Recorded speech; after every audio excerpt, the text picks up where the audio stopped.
La Convención de Aguascalientes fue el intento de muchos revolucionarios por detener el choque de trenes.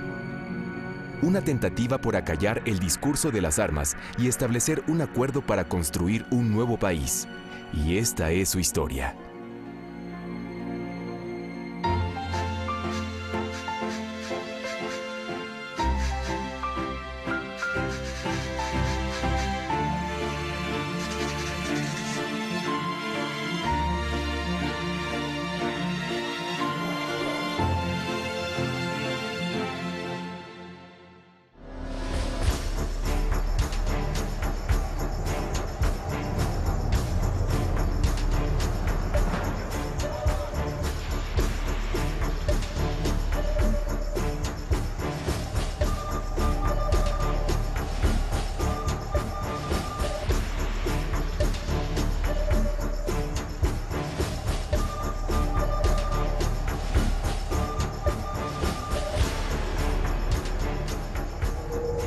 Uno de los significados de la palabra convención es asamblea de los representantes de un país que asume todos los poderes.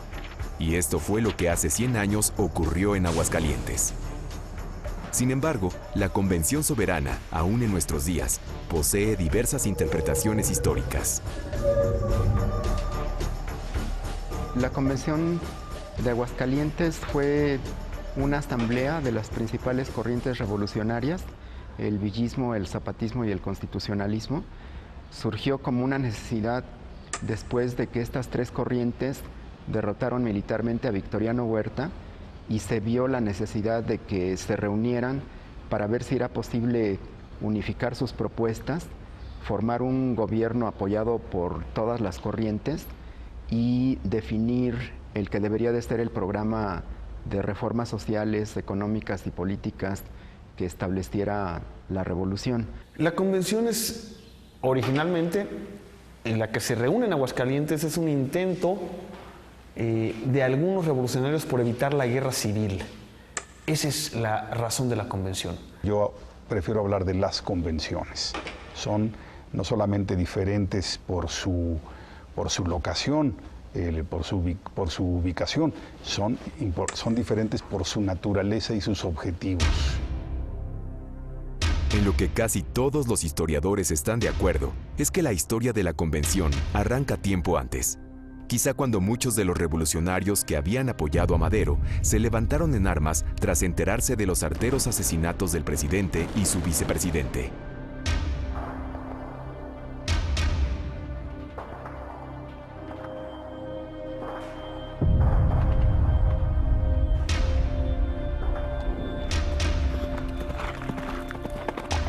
Diversos grupos revolucionarios se levantaron en todo el país contra el régimen de Victoriano Huerta.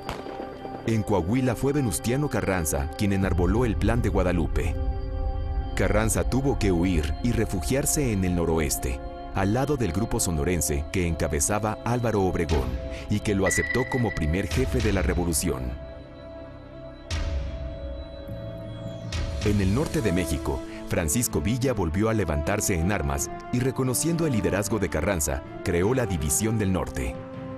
En el sur se encontraban los zapatistas, que nunca reconocieron la jefatura de Carranza y peleaban su propia guerra bajo la bandera del Plan de Ayala. La lucha contra Huerta es una lucha que inicia en el norte de México, básicamente en el noreste, en el noroeste y en el norte central, lo que llamamos norte central, Chihuahua, Durango, la comarca lagunera. La lucha se fue ampliando y para mediados de 1914 podemos hablar ya de una lucha multifrontal, pero sobre todo podemos hablar de que los ejércitos norteños están ya dirigiéndose al centro del país, presionando enormemente al gobierno de Huerta. Por otro lado, hay un cuarto ejército importante, que es el ejército zapatista. En rigor, el ejército zapatista no tuvo una gran capacidad de fuego, si lo hubiera tenido, y sobre todo, aceptando el número de gente en armas que dicen haber tenido, pues hubieran ellos tomado primero la Ciudad de México y lo hubieran tomado muy pronto. No tenían esa capacidad de fuego, pero fueron muy importantes. A mediados de 1914, el avance de los revolucionarios era prácticamente imparable para las fuerzas federales. Sin embargo, entre los diversos grupos de revolucionarios existían diferencias sobre el proyecto de país que surgiría de aquella lucha. Entonces eran para 1913 tres proyectos diferentes, porque provenían de regiones distintas, con una composición social también muy particular. Era muy diferente la problemática social, agraria y económica de los territorios del norte, que son territorios de frontera, extensos, áridos, con mucho contacto con el sur de los Estados Unidos, en donde prácticamente desde la colonia no había grandes comunidades indígenas, y en cambio en el centro y en el sur del país pues había una enorme concentración demográfica, y la problemática social y agraria era completamente distinta, porque ahí sí había una tradición de pueblos indígenas, dueños de sus tierras, que las habían defendido y que habían establecido relaciones simbióticas con las haciendas desde la época virreinal. Estas diferencias enfrentaron a Villa y Carranza, sobre todo cuando el primer jefe dispuso que la División del Norte no tomara Zacatecas. Carranza no quiere que Villa y Ángeles tomen Zacatecas. Hay muchas razones.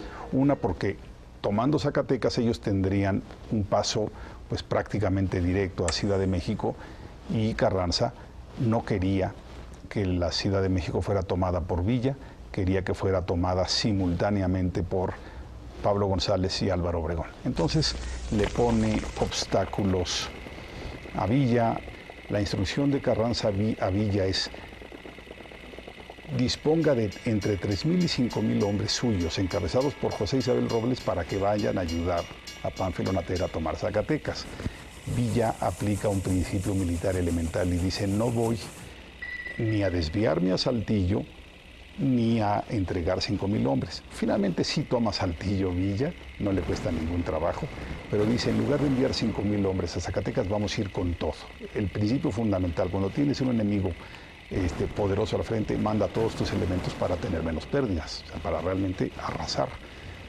Villa entonces toma Zacatecas, formalmente porque le correspondía a Pánfilo Natera. Villa iba como ayudante, como colaborador de Natera, el parte militar lo hace Natera, y Villa le entrega la jefatura de Zacatecas a Natera, que se queda como gobernador y comandante militar.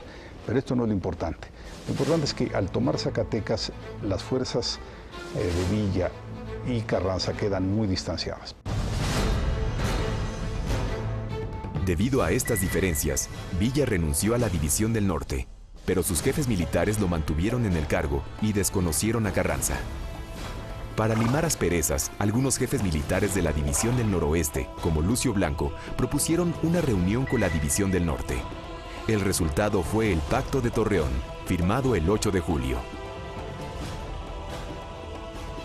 En este Pacto de Torreón, tanto el villismo como esta fracción del constitucionalismo se pusieron de acuerdo en celebrar una junta de jefes militares que debería de reunirse inmediatamente para definir cómo debía constituirse el gobierno de la República, un gobierno que tenía que ser a través de una presidencia interina, y también que ahí mismo se definiera el programa de la revolución. Tras la toma de Zacatecas y la victoria de Obregón en Orendain, la situación de Huerta se tornó insostenible y el dictador abandonó el país. Los constitucionalistas, encabezados por Álvaro Obregón, tomaron rumbo a la Ciudad de México, mientras Villa permanecía en Zacatecas. Todavía no alcanzan a llegar las fuerzas constitucionalistas, por eso se nombra un presidente interino, Francisco Carvajal, que es el que le va a tocar buscar un cierto acuerdo con Carranza sobre lo que está ocurriendo. Carranza no acepta demasiados acuerdos, sale Carvajal de la Ciudad de México y deja al general Refugio Velasco encargado de llegar a un arreglo. Y precisamente se firman los acuerdos de Teoloyucan en el mes de agosto, 13 de agosto, en con la intención precisamente de proteger a la Ciudad de México, pero los acuerdos son radicales, son contundentes. Unos meses antes, el 13 de agosto de 1914, cae lo que queda del gobierno federal y del ejército porfirista, es decir, se cumple la revolución política ahí desaparecen las instituciones políticas del porfiriato, las fuerzas del orden, el gobierno, etcétera, se desploman. Los villistas se sintieron relegados nuevamente y el general Obregón parlamentó con el general Villa, al tiempo que en Sonora se ahondaron las diferencias entre el gobernador villista José María Maytorena y los constitucionalistas Salvador Alvarado y Plutarco Elías Calles. El 23 de septiembre, en la casa del general Lucio Blanco, 49 jefes militares crearon la Comisión Permanente de Pacificación para mediar en el conflicto entre Villa y Carranza y propusieron que se realizara una convención. ¿Quiénes son los que se organizan para tratar de evitar la guerra? Son generalmente o básicamente los revolucionarios surgidos de la clase media que no están convencidos ni de uno ni del otro proyecto y que creen posible una conciliación entre quienes quieren la revolución social y quienes solamente quieren la revolución política. Este grupo de revolucionarios, entre los que destaca Álvaro Obregón del Ejército del Noroeste, comandante en jefe de las fuerzas del Noroeste, Lucio Blanco y Antonio Villarreal, Lucio Blanco jefe de las caballerías del Noroeste, Villarreal jefe de la Primera División del Noreste, y otros más o menos de la misma importancia, y algunos villistas de clase media, no el liderazgo duro, campesino, popular del villismo, sino algunos villistas cercanos a la familia Madero, como José Isabel Robles y Eugenio Aguirre Benavides, logran convocar una reunión de generales para tratar de evitar la guerra. Entonces, esta es la única razón, o la razón fundamental de la convención, ver si una reunión de representantes, de jefes de las distintas facciones revolucionarias, evitan la guerra civil que es inminente.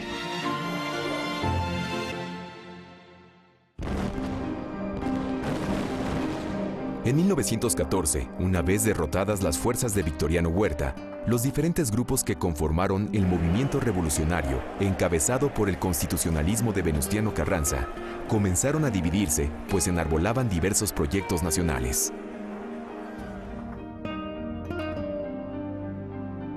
Bueno, cada una de las corrientes revolucionarias tenía un proyecto propio.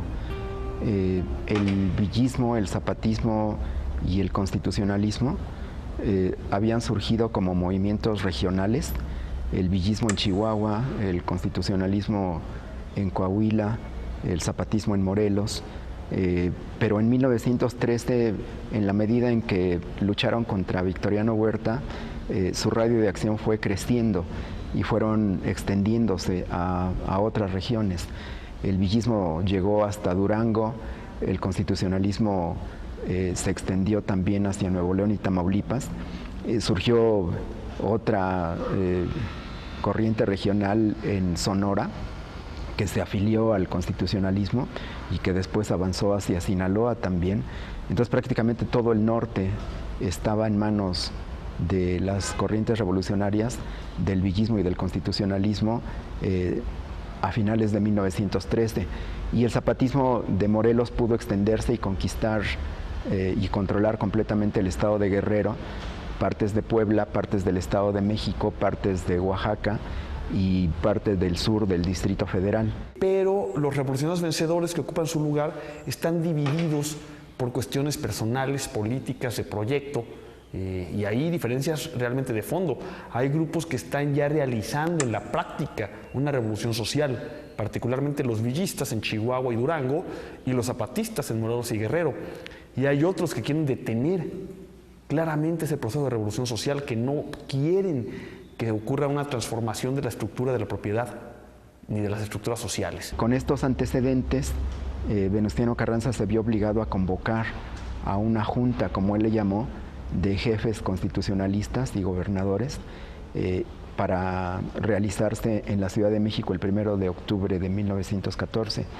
Esto tuvo lugar, fue una reunión a la que asistieron algunos de los principales jefes militares del constitucionalismo, algunos representantes de los gobernadores, pero no ocurrió a esa cita ni el villismo ni tampoco el zapatismo. La primera reunión de jefes militares y gobernadores se celebró en la Ciudad de México, en un salón de la antigua Cámara de Diputados.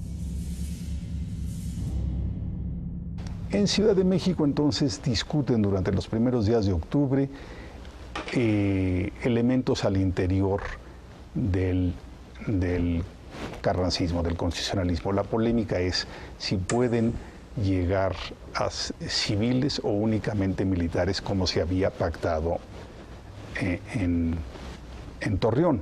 El alegato de los civiles es que, uno, ya se resolvió el problema militar, ahora es preciso construir o reconstruir el país, para lo cual es importante la visión de los civiles supuestamente mejor calificados para eso que los militares. El otro argumento, aunque no se expresa claramente, es que la convención pactada en Torreón pues ya no tenía lugar porque los villistas no habían aceptado. Venustiano Carranza participó en esta primera asamblea y presentó su renuncia, la cual fue rechazada por el Pleno. Sin embargo, los trabajos de esta reunión de jefes militares no duraron mucho tiempo ante la imposibilidad de debatir el destino del país con los villistas. Esta reunión solo duró 5 días porque una corriente dentro del constitucionalismo, encabezada ahora por Álvaro Obregón, dijo que era necesario reunirse, pero con Villa, en una ciudad neutral que se acordó que fuera la ciudad de Aguascalientes, y que esa reunión tendría que empezar el 10 de octubre. Entonces así concluyó la Junta Constitucionalista de la Ciudad de México, y de ahí los delegados partieron hacia el norte a encontrarse en Aguascalientes con el villismo. Algunos caudillos intentaron mediar en la inevitable ruptura, y fue así como surgió la idea de llamar a una reunión de jefes militares que se conoció como la Soberana Convención de Aguascalientes. Dejan Ciudad de México para irse a un lugar equidistante entre Ciudad de México y los dominios villistas, esto es de Zacatecas para arriba. Esta plaza resulta ser Aguascalientes y entonces se trasladan hacia mediados de octubre a debatir en Aguascalientes. La elección de los delegados a la convención se acordó en el Pacto de Torreón. Ahí los representantes de Villa y del Ejército del Noreste acordaron que tendría que ser un delegado por cada 1000 hombres de tropa. Es decir, si la División del Norte tuviera en esos momentos 60,000 hombres en armas, pues tendría derecho a 60 delegados. Sin embargo, ya a la hora de la realización de la convención, este acuerdo no se respetó, porque a Aguascalientes van únicamente 37 delegados villistas. Hacia 1914, Aguascalientes era una de las 10 ciudades más pobladas de la República, pues la construcción de los ferrocarriles y la apertura de numerosas fábricas habían atraído a un gran número de nuevos pobladores. En aquellos años, la Feria de San Marcos poseía gran fama en todo el país, y el ambiente de la ciudad era, cuenta Vito Alessio Robles, hermoso y acogedor. Los revolucionarios la escogieron como sede de la convención, pues se encontraba a buena distancia del grueso de las tropas villistas como de las carrancistas, y bien comunicada gracias a sus conexiones ferroviarias. La mañana del 10 de octubre de 1914, se encontraban reunidos en la ciudad de Aguascalientes 57 generales y gobernadores, y 95 representantes de diversos jefes militares.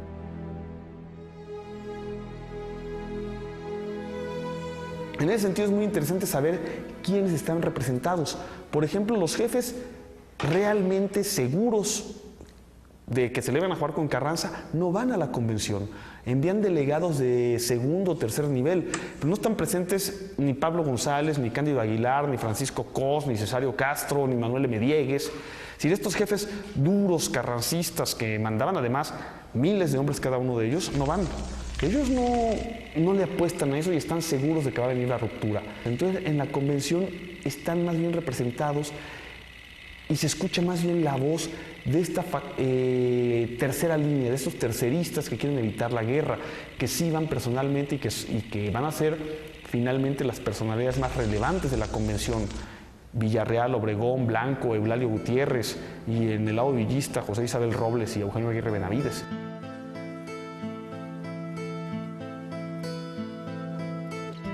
Tras sortear diversos obstáculos, a las 4 de la tarde del 10 de octubre de 1914, dio inicio la convención.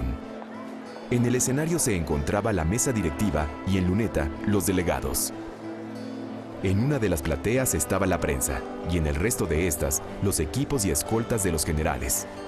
Los demás espacios del teatro estaban ocupados por gente del pueblo y hasta por mujeres de la vida galante que muchos consideraban espías.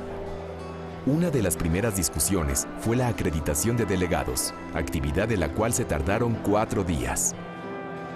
Para el día 14 se eligió una nueva mesa directiva y tras un emotivo discurso de Álvaro Obregón, se juró y los delegados estamparon su firma en la bandera. Poco después, la convención se declaró soberana.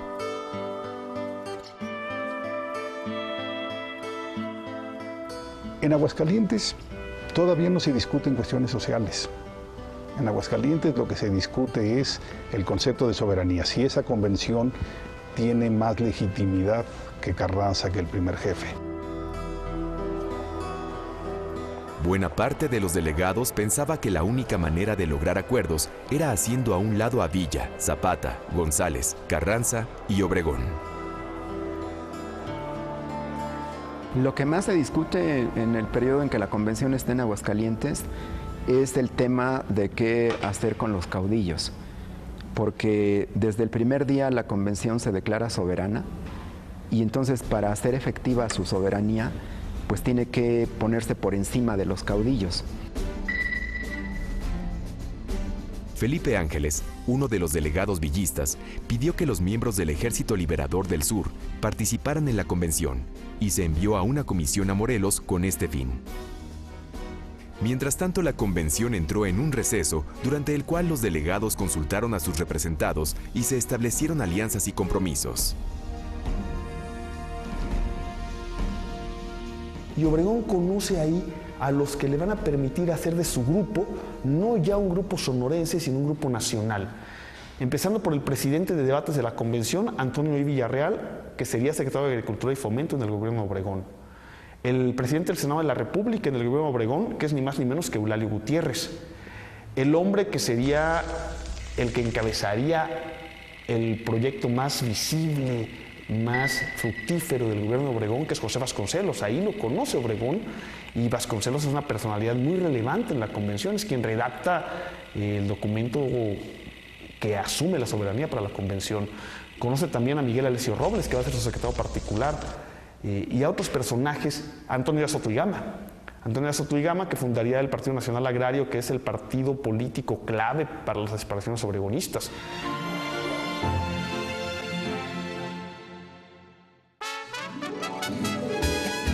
La soberana convención de Aguascalientes inició la tarde del 10 de octubre de 1914 en el Teatro Morelos. Una de sus primeras acciones fue declararse soberana. A petición del general Felipe Ángeles, se invitó a participar a los zapatistas, y los primeros debates estuvieron centrados en la necesidad de acabar con los caudillos. Francisco Villa se presentó por esos días en la convención, mientras que Antonio Villarreal y Eduardo Hey abiertamente propugnaban por su candidatura a la presidencia. Zapata finalmente aceptó participar, aunque no personalmente. Así que envió una numerosa delegación, cuya presencia causó un gran revuelo. Entonces va una comisión que, por cierto, no está compuesta por auténticos jefes morelenses, porque ellos iban a servir de poco en un debate ideológico, en un debate sobre el futuro social del país. Los que van son sobre todo asimilados urbanos, ¿sí? Así, a gente que había llegado a los campamentos zapatistas procedentes de otros lugares. El caso emblemático pues es Antonio Díaz Soto y Gama. Ya los zapatistas estando en la convención son, digamos, muy radicales y entonces anteponen como requisito para poder entablar una negociación que se adopte el Plan de Ayala. El Plan de Ayala, en términos generales, lo que hace es que reivindica el papel de los pueblos en su derecho por sus tierras que han sido usurpadas por las haciendas azucareras. En una de las sesiones tomó la palabra Antonio Díaz Soto y Gama, uno de los más destacados intelectuales del zapatismo. Su incendiario discurso sacudió a la convención. Está el pasaje famoso de la bandera, en donde todos los convencionistas están, en términos de unidad, queriendo firmar la bandera nacional. Y entonces Antonio Díaz Soto y Gama, si yo no firmo este trapo, que es el trapo de la reacción, firmado por Iturbide, entonces las crónicas cuentan que están a punto de soltar sonar los balazos, ¿no? O sea, todo empieza a desenfundar. Pero Soto y Gama, que era un animal político fenomenal, decide, dicen, bajar su tono de voz. Entonces, cuando está la gritería, baja el tono de voz para que la gente lo escuche. Y una vez que la gente lo escucha, empieza a guardar sus pistolas y los ánimos se tranquilizan. Pero de esas se las gastaron los zapatistas. Los zapatistas pusieron sobre la mesa dos propuestas: la destitución del hombre estorbo, es decir, Carranza, y la adopción del Plan de Ayala como línea de acción revolucionaria. Ambas fueron aprobadas. Entonces, la convención, en un hecho que es sorprendente, decide adoptar el Plan de Ayala como un documento programático de la propia convención, se declara soberana y rompen con Carranza. Venustiano Carranza comunicó que presentaría su renuncia una vez que Zapata y Villa lo hicieran. El Centauro del Norte fue más lejos. La actitud de los caudillos ante esta decisión de la Asamblea Revolucionaria es muy diferente. Venustiano Carranza desde el principio nunca estuvo de acuerdo con la convención, la tuvo que tolerar, pero nunca aceptó subordinarse a la convención, no estuvo de acuerdo en que se declarara soberana y desde luego no aceptó las decisiones de la convención en donde le quitaban el mando de su ejército y también del poder ejecutivo.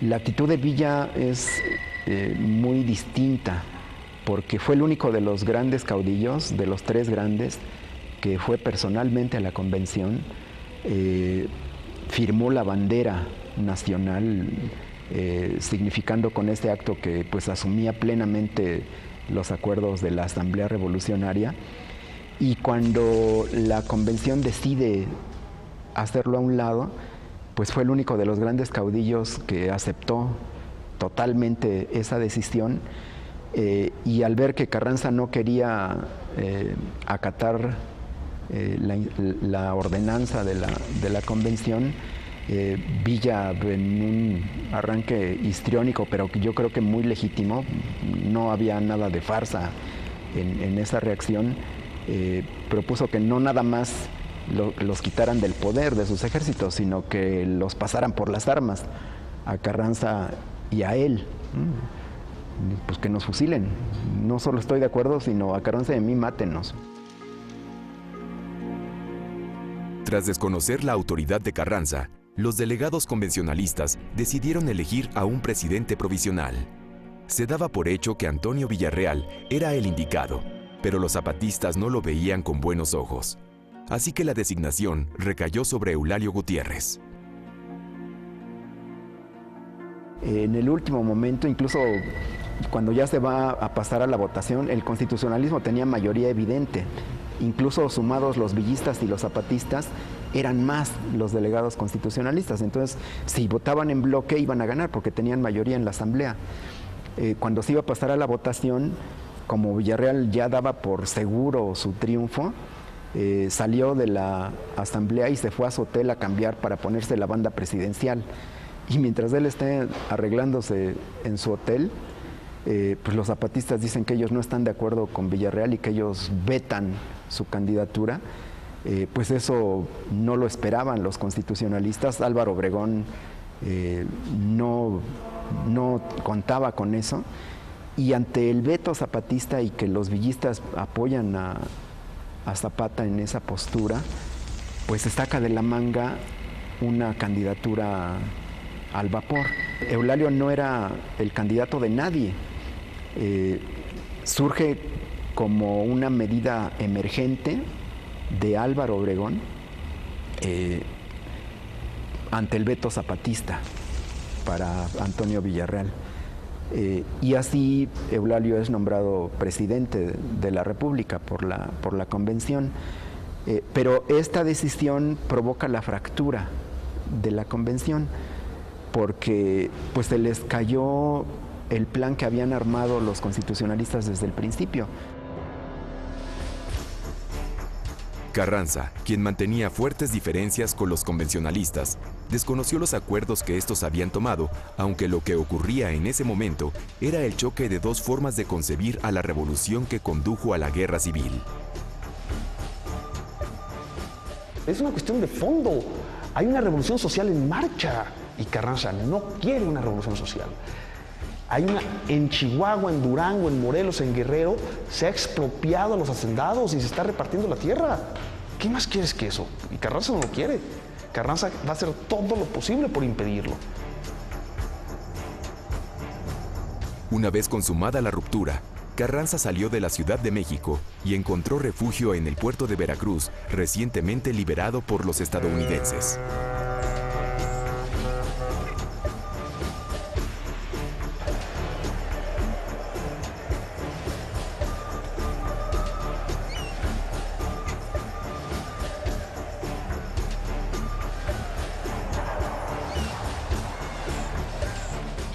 La convención mandó algunos enviados, entre los que se encontraban Eduardo Hey y Álvaro Obregón, quienes decidieron no regresar y permanecieron al lado de Carranza.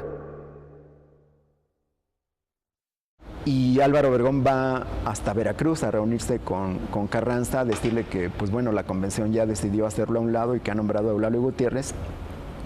Y ahí Venustiano Carranza le dice a Álvaro Obregón, bueno, pues estás con ellos o estás conmigo. Y ahí Obregón, que es muy pragmático, un político nato, con un olfato y además ver para dónde va el viento y dónde le conviene más estar y navegando siempre a dos aguas, es un personaje político extraordinario. Ahí ve que ya no le conviene estar con la convención y a pesar de que él había propuesto hacer a un lado a Venustiano Carranza y poner a Villarreal, y luego cuando no se pudo poner a Villarreal, él fue el que propuso a Eulalio Gutiérrez, pues deja colgado de la brocha a Eulalio Gutiérrez y sus acuerdos y además su firma que él había puesto en la bandera nacional, y decide aliarse otra vez con Venustiano Carranza para enfrentar a Villa y a Zapata y a la convención. Eulalio Gutiérrez le ordenó entonces a Villa que avanzara a la Ciudad de México. Pero además pasa algo muy común. Parece ser que los ejércitos de Villa y Zapata llegan naturalmente a la Ciudad de México, ¿no? Hay una ofensiva militar bien potente del villismo que destruye la primera línea de defensa de Venustiano Carranza, que manda Pablo González, que son 20,000 hombres que hay entre Encarnación de Díaz, Jalisco, y la Ciudad de México, y que son destruidos en una ofensiva que hacemos a un lado. Parece ser como si de pronto está la convención y al día siguiente ya están Villa y Zapata desfilando en la Ciudad de México el 7 o el 8 de diciembre de 1914 y ahí nos comemos 3 semanas en las cuales empieza la guerra y hay una ofensiva victoriosa del villismo y un asedio permanente del zapatismo a la Ciudad de México. El 15 de noviembre se dio por concluido el primer periodo de sesiones de la convención. Para entonces en todo el país se escuchaba el sonido de las armas. En Sonora, Chihuahua y el Estado de México se enfrentaban grupos de uno y otro bando. Los primeros en llegar a la ciudad, abandonada por las tropas de Lucio Blanco, fueron los zapatistas. Ante el temor que despertaban, la noche del 24 de noviembre, la ciudad se sumió en el silencio y las puertas de las casas fueron atrancadas. Sin embargo, los zapatistas mantuvieron el orden y poco tiempo después arribó el presidente Gutiérrez.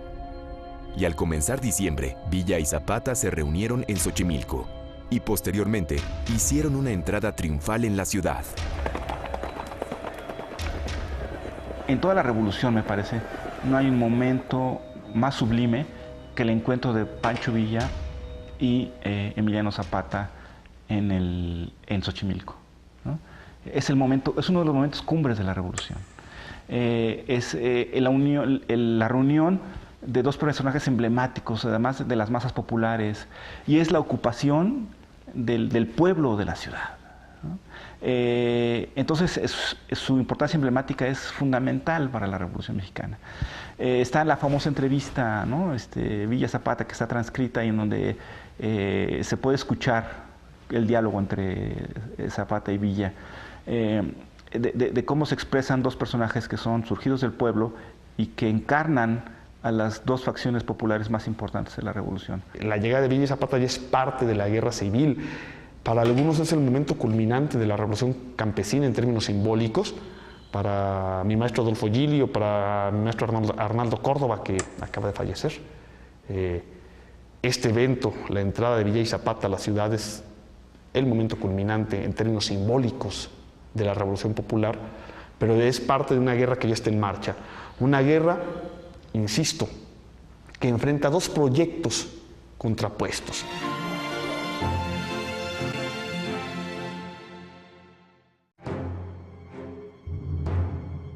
Entre el 10 de octubre y el 10 de noviembre de 1914 se celebró en la ciudad de Aguascalientes la Convención Revolucionaria, que, declarada soberana, desconoció a Carranza y, una vez concluido su primer periodo de sesiones, inició una campaña militar contra el constitucionalismo, dando inicio así a la Guerra Civil.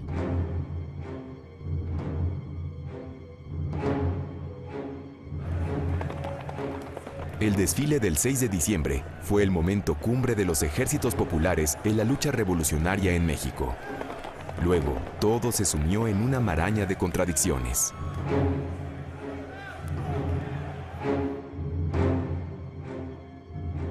Pero comienzan a tener problemas muy serios desde el principio con el gobierno de la convención, porque el gobierno de la convención también se da cuenta de que no es gobierno, de que el poder real lo tienen Villa y Zapata y que ellos no pueden ordenarle a los zapatistas y a los villistas qué es lo que quieren hacer, porque el Ejército Libertador del Sur solo obedece a Emiliano Zapata y porque la División del Norte solo obedece a Francisco Villa. Entonces, el presidente de la República se da cuenta que tiene a su lado a dos grandes caudillos que deciden por ellos mismos y que no lo consultan. Ese grupo intenta ser una facción intermedia y lo que va a hacer en la práctica, ya con los villistas y zapatistas ocupando la Ciudad de México, es convertirse en una quinta columna dentro de los ejércitos campesinos. Van a jugarles traicionando a los ejércitos campesinos.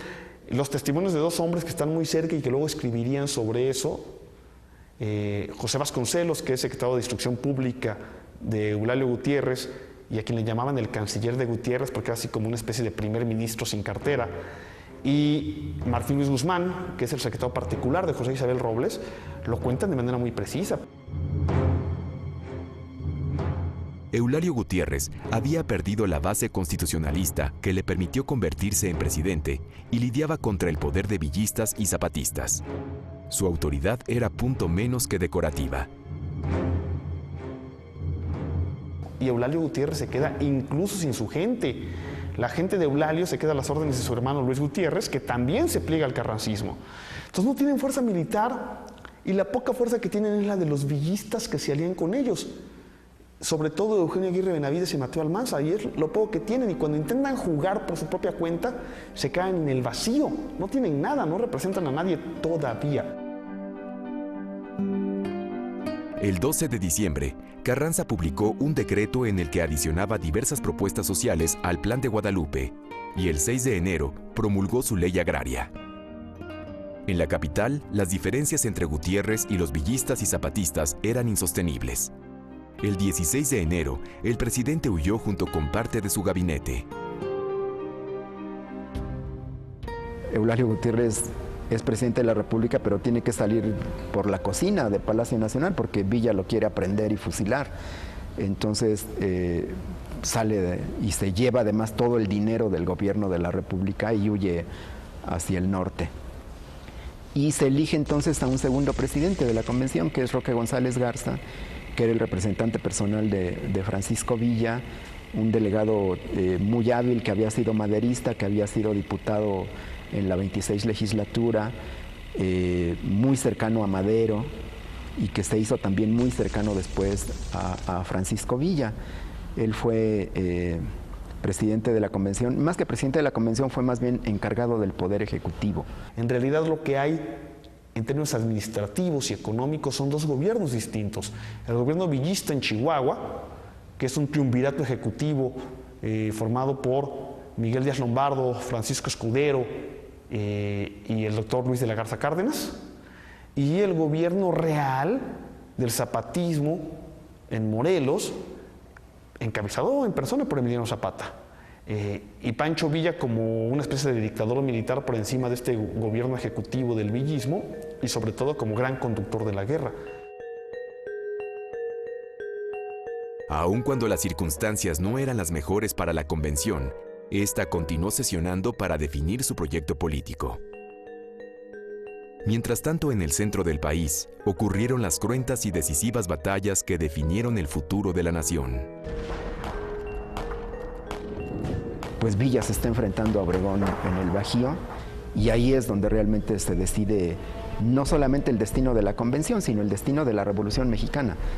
Ahí, al Villa ser derrotado estrepitosamente por Álvaro Obregón, pues ahí pierde no nada más la división del norte, pierde también la convención y pierde también el zapatismo. Y ahí es donde triunfa el constitucionalismo. Esa es la corriente que gana la revolución.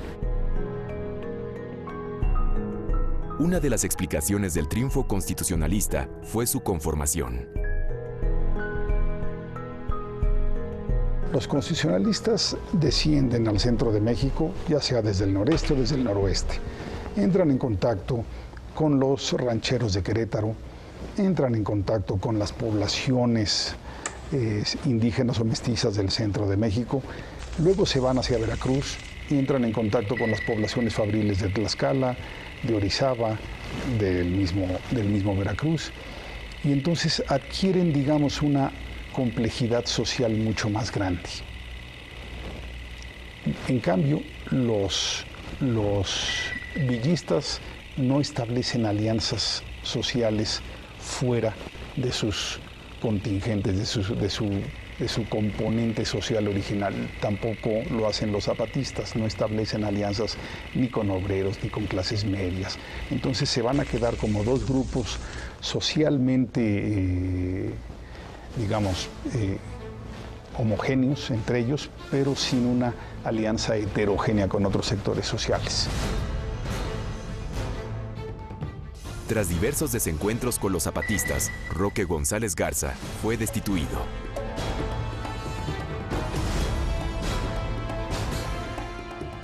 Pues los villistas en la convención ya no le ven mucho caso a seguir en la convención, y la mayoría se regresa a combatir al norte. Y Roque González Garza tiene problemas muy fuertes con Zapata y con el que era el ministro de Agricultura de su gobierno, que era Manuel Palafox, uno de los principales asesores de Emiliano Zapata. Este conflicto de Roque González Garza con Zapata y con Palafox pues lo obliga a renunciar. Entonces, en junio de 1915, cuando ya la División del Norte perdió la batalla con el constitucionalismo, lo destituyen a Roque González Garza y nombran a Francisco Lagos Cházaro, también de los norteños, como encargado del Poder Ejecutivo, pero ya era una figura simbólica. Con el nombramiento de Francisco Lagos Cházaro, la convención entró en su etapa final. Hacia mediados de 1915, amparada por soldados del Ejército Liberador del Sur, la convención andaba a salto de mata. Primero en Cuernavaca, luego en la Ciudad de México, posteriormente en Toluca y Jojutla. Para ese momento es una convención predominantemente zapatista. Los villistas realmente habían abandonado la convención para irse pues, a enfrentar los conflictos militares en diferentes lugares, sobre todo en la Guerra del Bajío, centro de México. Esta es una convención en donde ya se debaten cuestiones sociales, ya predomina lo social la discusión de los problemas sociales y socioeconómicos del país por sobre los problemas militares, pero aunque llegan a sacar un documento a principios de 1916 en donde plantean las reformas que según ellos el país necesitaba, lo cierto es que para ese momento la convención ya no tiene peso, ya no tiene fuerza para imponer su proyecto. El final casi todos lo sabemos. Los ejércitos populares fueron derrotados y la convención lanzó su canto de cisne al aprobar el proyecto de reformas político-sociales. Y crearon un programa que es uno de los legados políticos e ideológicos más importantes de la historia parlamentaria de nuestro país. El programa de la convención es un documento valiosísimo porque es lo que los villistas y los zapatistas planteaban para el país. Es como el proyecto de nación de Villa y de Zapata. En muchos sentidos es más radical que lo que fue la Constitución de Querétaro del 17, particularmente en la reforma agraria, porque la reforma agraria pues reflejaba el punto de vista zapatista, que era una reforma desde abajo. Muchos de los personajes que llegaron a la convención no tenían inclusive idea de lo que era el parlamentarismo.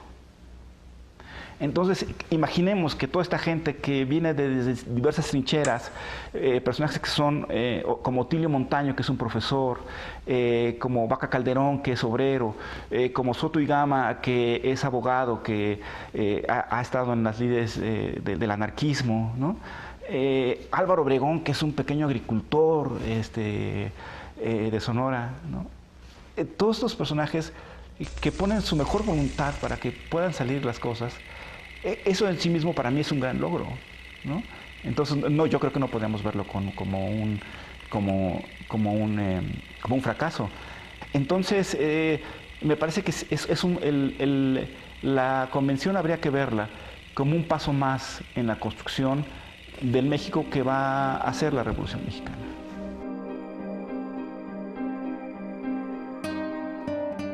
El 10 de octubre de 1915, mientras el gobierno estadounidense reconocía a la facción constitucionalista, la convención decretó su disolución.